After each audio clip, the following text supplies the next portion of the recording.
Track 24.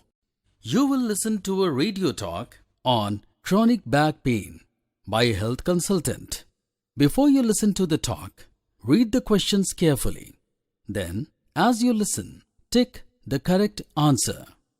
In our today's health show, we have with us Dr. Ruma Bhargav, who is the Chief Resident Officer at the Wilton Clinic, Kanpur. It's a specialty center for treating back-related problems. She will tell us about chronic back pain, its chief causes and various remedies.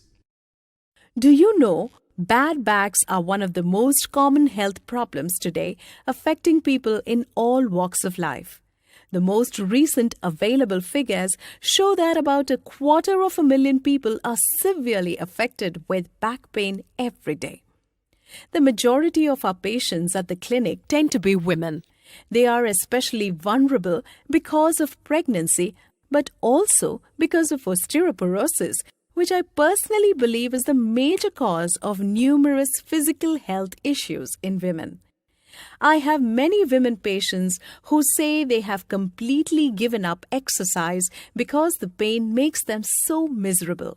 But of course, that is the start of a vicious circle. Bed rest, giving up exercise, and painkillers are traditional responses to back pain. But although there are many excellent drugs in the market, at our clinic we are beginning to realize the unique benefits of relaxation therapy. Now, let's look at some of the reasons why back pain has developed into a menace. In general, human body has the ability to self-repair. A strain or a blow to a limb, though painful at the time, generally resolves itself. But the body's response to back injury can be counterproductive. When pain strikes, we attempt to keep the back as immobile as possible, which makes the muscles tense. Research shows that they often go into spasm, which causes further twisting of the spine. The second mistake we often make when stricken with extreme back pain is to go to bed and stay there. Although at the clinic we recognize that a short rest in bed can be helpful, up to 2 days, any longer makes our back muscles weak and unable to hold up our spine. The pain therefore becomes worse. Another problem is being overweight. Anyone who is overweight and already has back pain is not doing himself or herself any favors. Though it won't actually set it off in the first place, the weight will increase the strain and make things worse.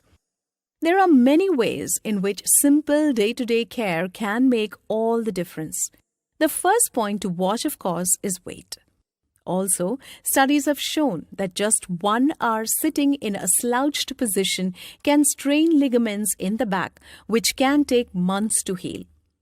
I'd also caution both men and women who work long hours on computer to take a short break after every 45 minutes to stretch your legs and back muscles. Listen to the audio again to check your answers.